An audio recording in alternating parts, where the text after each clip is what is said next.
अमन में मैक्सिमम जितने भी इंटर पास लड़का है एजुकेटेड जो अच्छे फैमिली से ताल्लुकात रखते हैं वो एमआईएम को बीजेपी का दूसरा रूप मानते हैं। बीजेपी हिंदू हिंदू करती है, मुसलमान एमआईएम मुसलमान मुसलमान करती है। कोई सेकुलरिज्म की बात कहाँ कोई करता है? सेक्युलरिज्म के बाद अगर माने तो आप इन दोनों पार्टी को छोड़ दीजिए, अदर पार्टी को क्यों नहीं, जैसे कि हम अपना कोचाधामन विधानसभा में मास्टर मुजाहिद का जो कार्यकाल रहा है 6 साल में बहुत बेहतरीन रहा है। कभी जात पात की राजनीति नहीं किया, हमेशा विकास किया है। 16 घंटे से 18 घंटा 6 साल वो हमेशा मार्केट, मतलब हम लोग जैसे बोलते हैं ना मार्केट, वो अपने क्षेत्र में रहा है। क्षेत्र किसी की भी परेशानी हो, किसी बीमार हाल हो, या फिर किसी का शादी समारोह हो, या फिर किसी का एक्सीडेंट का मामला हो, हर जगह बेचारा मतलब तुरंत नहीं तो थोड़ा सा लेट से हर जगह पहुंचने का काम किया है।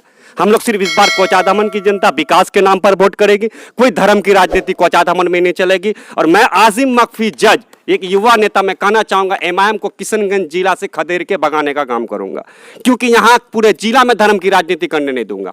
हमको धर्म की राजनीति नहीं चाहिए, हमें सिर्फ एक विकास चाहिए, एक अच्छा नेता चाहिए, एक दानिश्वर नेता चाहिए, पढ़ा लिखा इंसान चाहिए। कोई जाहिल नेता हमको नहीं चुनना।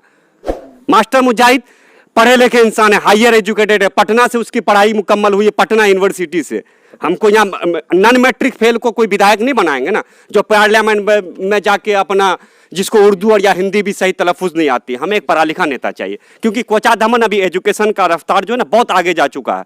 कहानी यही है कि हम लोगों ने जो आज 70 साल से जो गुलामी किए, और हम लोग इस बार बदलाव चाहते हैं, और हम लोग बदलना चाहते हैं कि हम लोग के यहाँ एक अपना भी लीडर हो, अपना रहनुमा हो, और जो दलित, मुस्लिम और हिंदू और जिसके लिए भी गरीब के लिए सोचे, एसटी वेस्टी के लिए सोचे, सबके लिए सोचे। जो एक तन्हा, एक असदुद्दीन अवैसी है, जो एक तन्हा पार्टी है जो सबके लिए सोचता है, और आज हम लोग दिलो जान से उस पार्टी के लिए मर मिटते हैं, और इंशाल्लाह हम लोग उसको कामयाब करेंगे। अच्छा, अवैसी साहब जो है आपको अपना लगता है, आखिर क्यों वो मुसलमान है इसलिए आपको अपना लगता है? नहीं, मुसलमान नहीं, वो एक संविधान में चलने वाला, लॉ एंड ऑर्डर को मानने वाला, वो एक तन्हा आदमी है।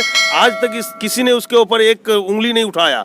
क्यों? क्योंकि वो एक सच्चा देशभक्त है। सबसे पहली बात यह है कि वो एक मुसलमान नहीं, वो हर इंसान के लिए एक सच्चा देशभक्त है। क्यों?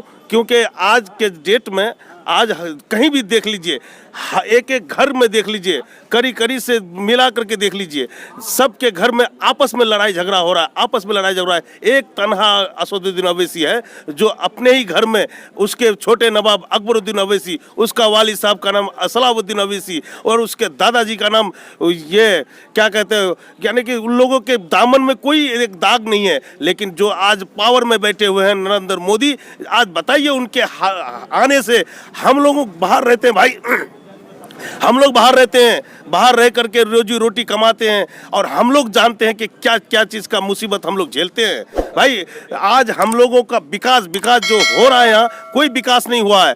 हमको विकास चाहिए। अगर कोई एक तन्हा, कैसा विकास चाहिए? हमको विकास चाहिए, या उद्योग लगे।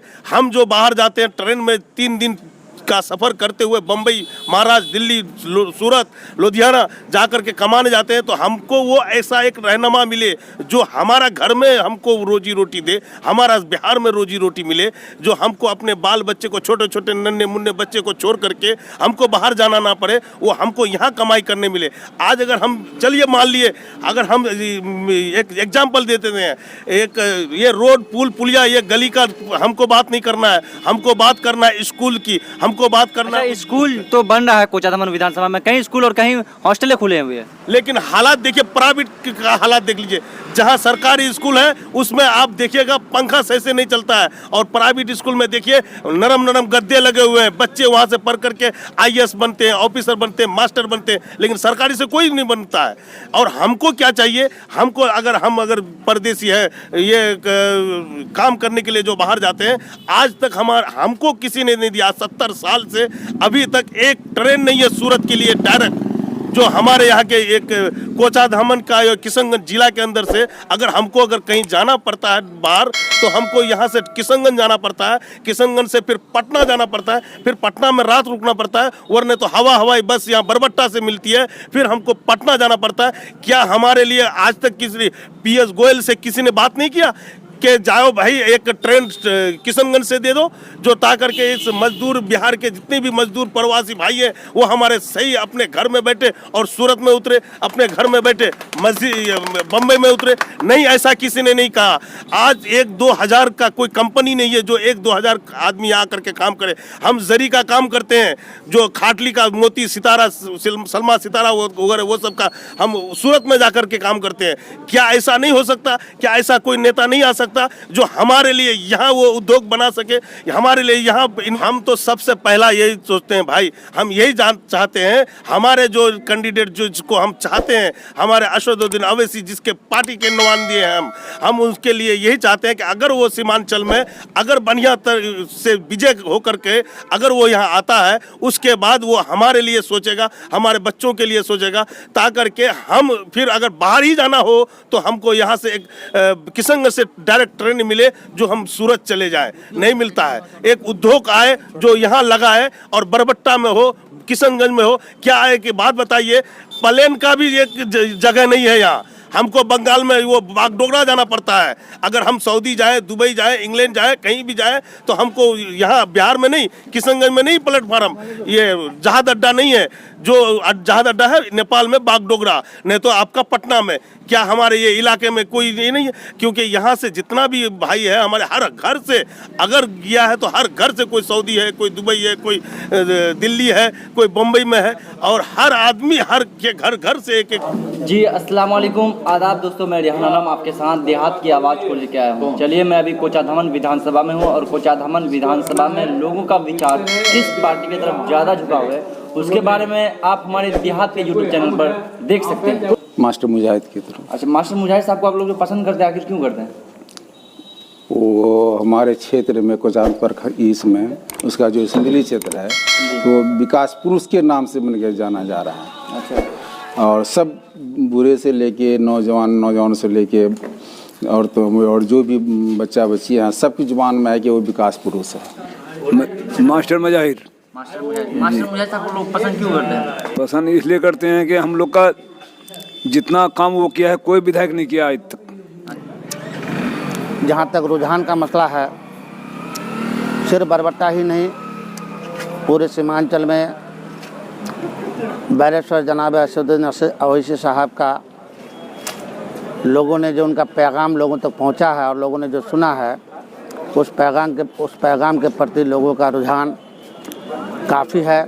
लोग चाहते हैं कि इस बार जो है अवैसी साहब का हाथ को मजबूत किया जाए। सर, आपने कहा कि सीमांचल में, और कुछ लोग कहते हैं कि MIM जो पार्टी है सीमांचल से खदेड़ देंगे उसको हैदराबाद।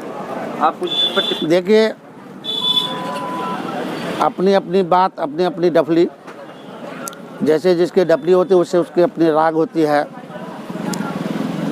विगत 8 महीना पहले यहाँ के लोगों ने देखा, और जो लोग बोलते हैं उनको भी समझ में आनी चाहिए कि पूरे बिहार में हमने लोकसभा का एक सीट लड़ा था जिसमें हमने 3 लाख वोट लाया।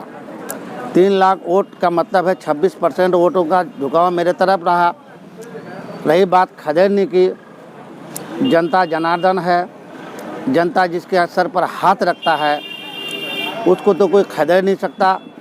ऐसी बातें मनगढ़ंत बात है, और मैं ऐसे लोगों को फिर दोबारा पैगाम देना चाहता हूं कि खदेड़ने और निकालने की बात न करें, चूँकि ये लोकतंत्र है और लोकतंत्र में सबको हिंदुस्तान के किसी भी प्रांत में जाकर इलेक्शन लड़ने का राइट है, वो हक है, रखता है, इलेक्शन लड़ता है। देखिए, कोचाधामन विधानसभा में 30 पंचायत हैं।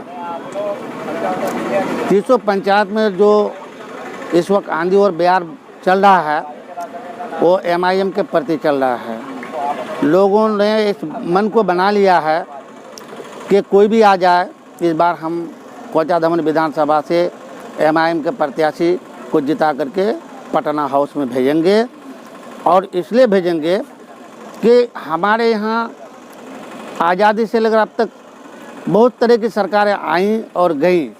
ख़ास तौर से ये सीमांचल की जो पट्टी है बिहार के अंदर में, बंगाल और नेपाल के बॉर्डर से सटा हुआ, यहाँ डेवलपमेंट के नाम से कुछ भी नहीं मिला। शिक्षा, आप बोलते हैं कि डेवलपमेंट के नाम पे यहाँ पे कुछ भी नहीं मिला। अभी कुछ लोग कहते हैं कि हम काम के नाम पर वोट देंगे। आखिर आपकी नज़र में काम नहीं है क्या? वो काम क्या है? आप जब बरबट्टा आ ही गए हैं तो उनके डेवलपमेंट का काम आप देख सकते हैं कि अगर एक रोड को वो आज रिपेयरिंग करता है तो 3 दिन के बाद वो रोड ख़त्म हो जाती है। तो ये डेवलपमेंट है उनका।